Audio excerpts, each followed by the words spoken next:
Good evening and welcome to News Channel 8. I'm Jerome Aegean, and these are some of the top stories we have for you tonight. A cross-dressing bank robber hits a St. Croix bank. A St. Croix senator reacts to the rise of crime in the VI. And it's Red Ribbon Week at Good Hope School. These stories and more up next on News Channel 8.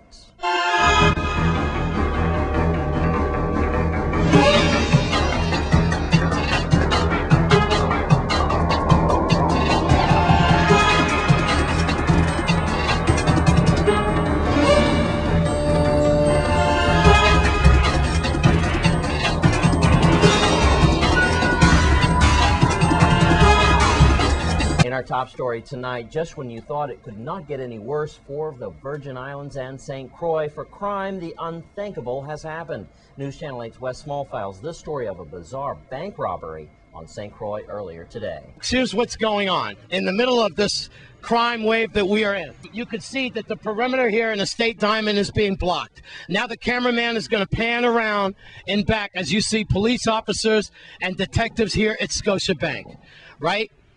We're going to go to Melody Rames any second. Folks, the unbelievable has happened. A couple of hours ago, Scotiabank here was robbed. They have a sign on the door there that says they were robbed. Here's the suspect, what we're looking for.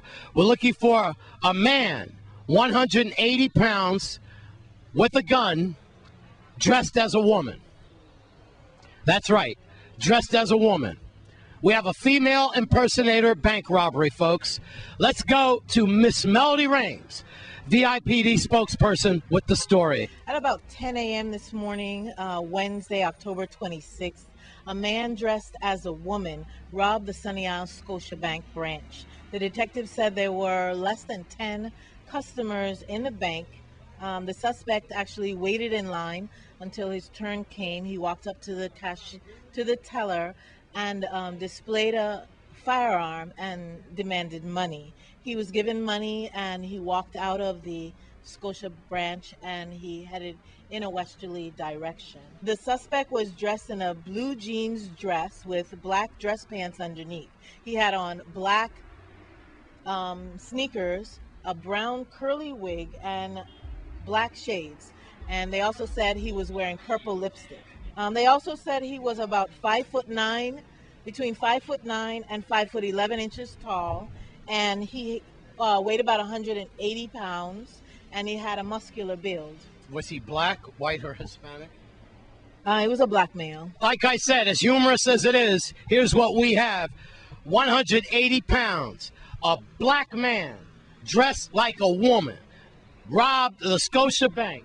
Now, we believe that this area, that this person could be in this area, obviously, as you see law enforcement agencies in this area.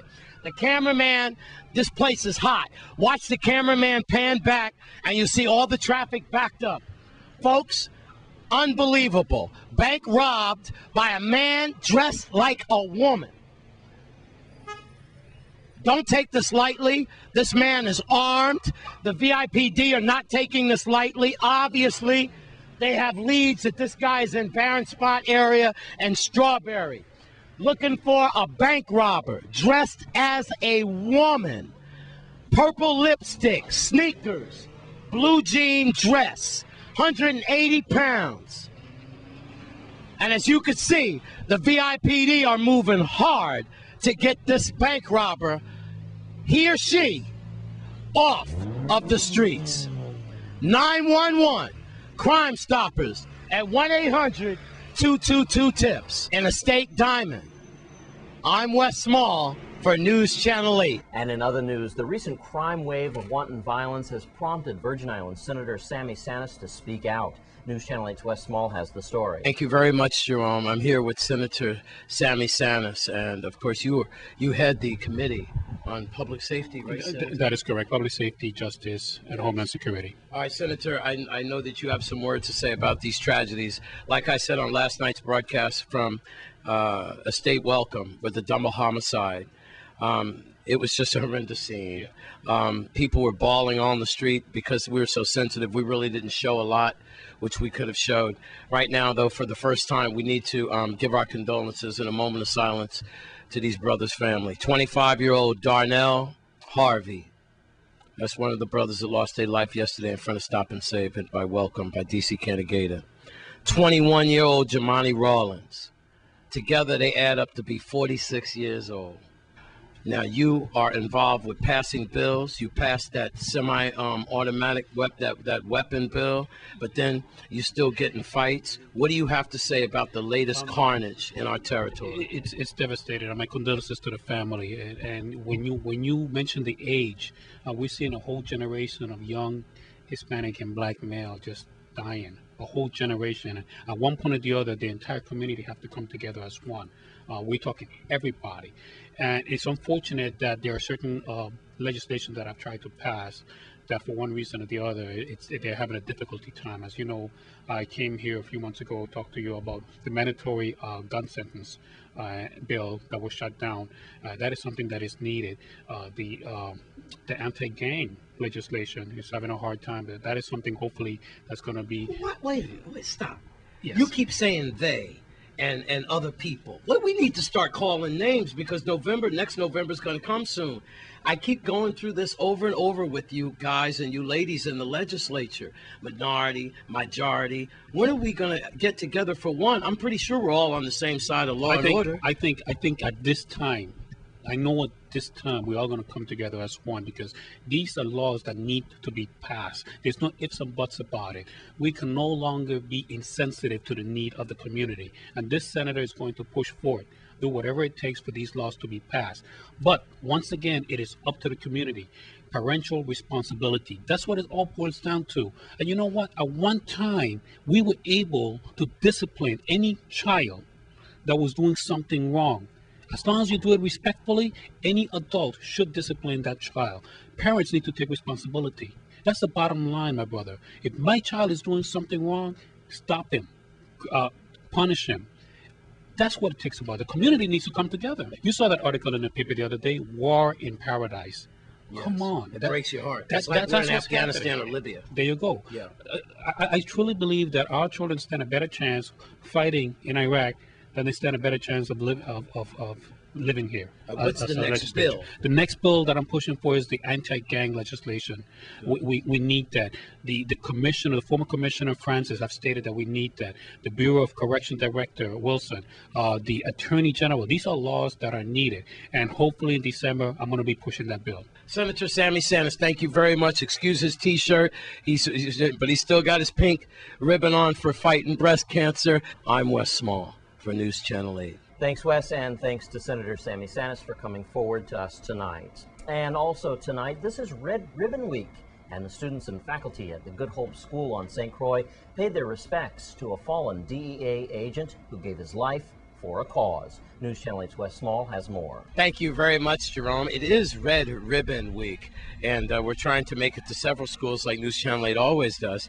And we have Good Hope School today. Headmistress Saldano and Innovative has been good enough to get this bucket here, and we are going to sending my brave cameraman. I'm not going up.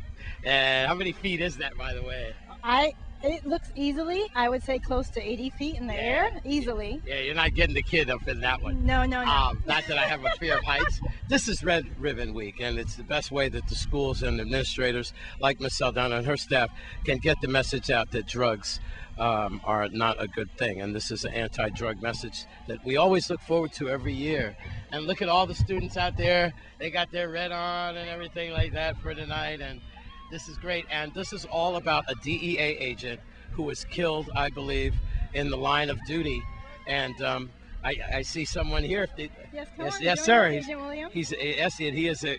We've had him on before. How you doing there, partner? Good to see you, sir. Good. You wear many hats. I tell you Last time what, it was soccer. It sure and was. This time it is for a fallen comrade, Kiki. And then you can explain about that, but it's like complete with the headmistress here. It's a wonderful thing what you're doing for Red Ribbon Week, as we see the aerial shots here that we'll be looking at with our footage. And the children are really taking this seriously. Yes, they are. And, you know, with our school nurse, Ms. Green, who's been wonderful and working closely with Agent Williams to organize the events this week, the students have been either wearing red ties, putting red ties on trees, bookmark making contests, decorating their doors in celebration of being drug-free, sending out the message, and of course all of us wearing red today to have this fabulous aerial photo taken to send to headquarters in DC, which we're really excited about. And of course, wonderful support from the entire DEA office here in St. Croix to continue to educate our children to make good choices and become productive members of the community. Please introduce yourself one more time. Okay, well, that's Tim Williams. I'm the resident agent in charge for DEA in St. Croix. And slash soccer guru. And slash regional commissioner for soccer. Yeah, we got to get back with that. Now, on the DEA side in drug prevention, they are spelling out K-I-K-I, Kiki. And he's a fallen comrade of yours that lost his life in the line of duty. Please explain about that. That's right, Wes. Kiki is short for Enrique. And the agent was Enrique Camarena Salazar. And back in 1985, Kiki Camarena was working for DEA in Guadalajara, Mexico. And during that time, he was on the verge of taking down one of the largest cartels in the history. And they decided that obviously they didn't want that to happen. So one afternoon on his way to lunch, they decided to kidnap him. They ended up torturing him and eventually killed him, you know, to try to stop his efforts in stopping them. But it didn't. It didn't stop the efforts of the DEA and school officials as Red Ribbon Week continues, and I imagine it always will until we fight this deadly disease of drugs and illegal drugs in our territory. No, absolutely, Wes. You know what? I think as savage and sorrowful as his death was, if he could be here today, I think he would be extremely proud of DEA and the kids, the youth across America, teachers, counselors, parents, communities that have banded together. I'm Wes Small with the Lady in Red at Good Hope for News Channel 8. And when we come back from this break, a special gift to the Women's Coalition. Stay with us.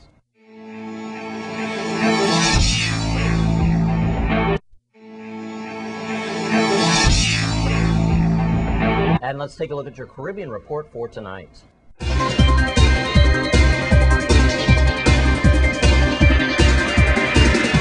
In your Caribbean report tonight, we start in Barbados, where the Barbados Defense Force has reported a shooting incident that occurred at the barracks at St. Anne's Fort Garrison, St. Michael, where a soldier received a gunshot injury to his head. 38-year-old Adrian de Courcy Greenwich, who joined the Barbados Defense Force in January of 2000. The soldier was taken to the Queen Elizabeth Hospital for medical treatment, but was pronounced dead on arrival. The Barbados Defense Force, in conjunction with the Royal Barbados Police Force, is in the process of carrying out investigations.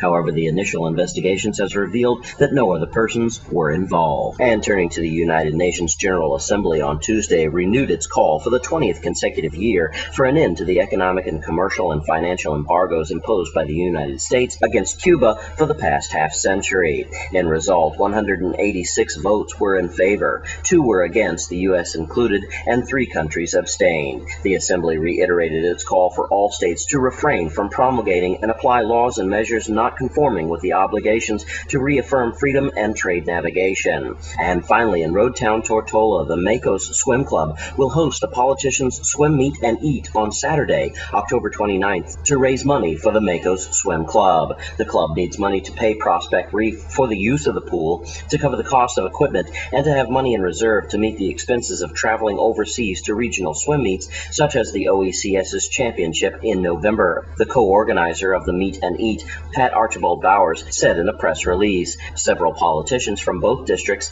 and the territorial racers have already signed up, and more are expected to get back to us over the next couple of days.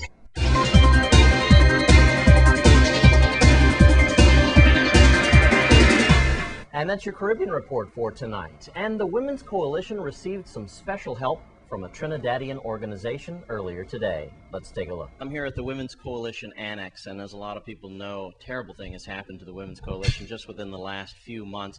A fire befalled them, and they lost their main building, so they've had to move over here. But a wonderful thing has happened. A brand new organization that's only been around just about a month now, just 4 months now, called the Trinbagonians, have come out in community collaboration to help the Women's Coalition by presenting them with a very fine check check of $500 to go to help the Women's Coalition rebuild their organization. I'm here with Wayne Glasgow, and he's the PR person for the Trinbagonians. Tell us a little bit about why you decided to come up and give this money to the Women's Coalition. See, domestic violence is something that is plaguing our community, and we have to stop this, you know. And domestic violence is something that's very close to our heart.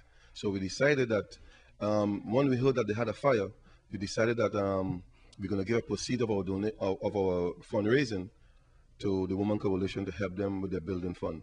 So on behalf of the VI Trinbagonians, we would like to present Women Coalition with a $500 check to see if maybe that can help do some work to bring them back in their main building. So on behalf of VI Trinbagonians, thank you very much.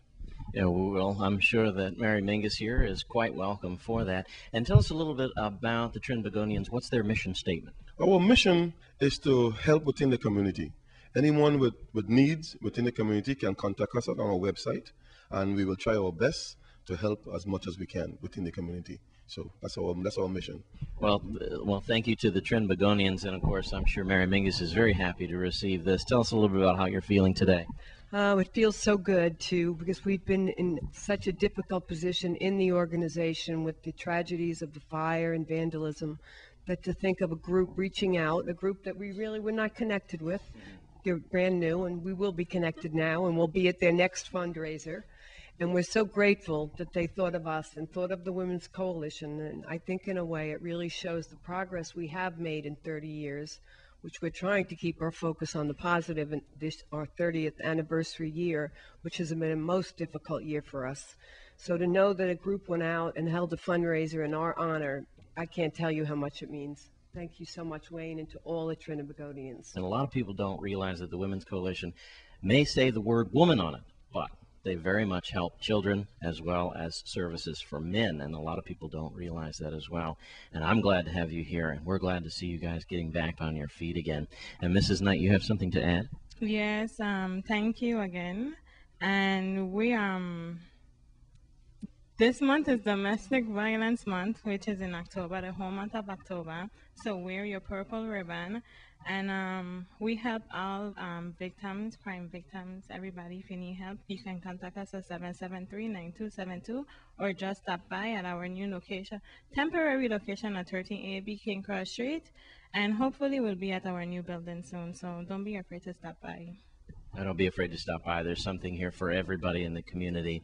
And for the Women's Coalition, for Channel 8 News, I'm Jerome Aegean at the Women's Coalition Annex. And congratulations again to the Women's Coalition. I was proud to be there with them today. And a volleyball tournament is coming up next. Stay with us on Sports 411.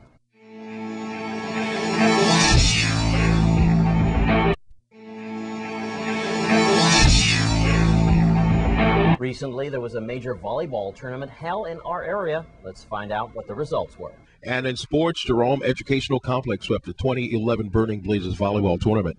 MVP Stephon Adams led the complex boys to two-set sweep of Central by the scores of 25-22 and 25-22. MVP Kendra Smalls led the Lady Barras to a three-set win. The schools that completed in the girls division were Arthur Richards, Charlotte Amalia, St. Peter's and Paul, Adelila Cancran, Antinides, Central Elena, and All Saints Bertha Sheba Schulte Educational Complex, and Virgin Islands Montessori School Independent Academy. The competitors in the boys divisions were Bertha C. Basholti Educational Complex, St. Peter's and Paul, Adelita Cancran Central, and Elena Christian. The results of the tournament as follows. In the girls division, second place, Adelita Cancran. In first place, Educational Complex. That's all in the girls divisions. And in the boys division, second place, Central High School. And first place, Educational Complex. That's in the boys divisions. That's it in sports.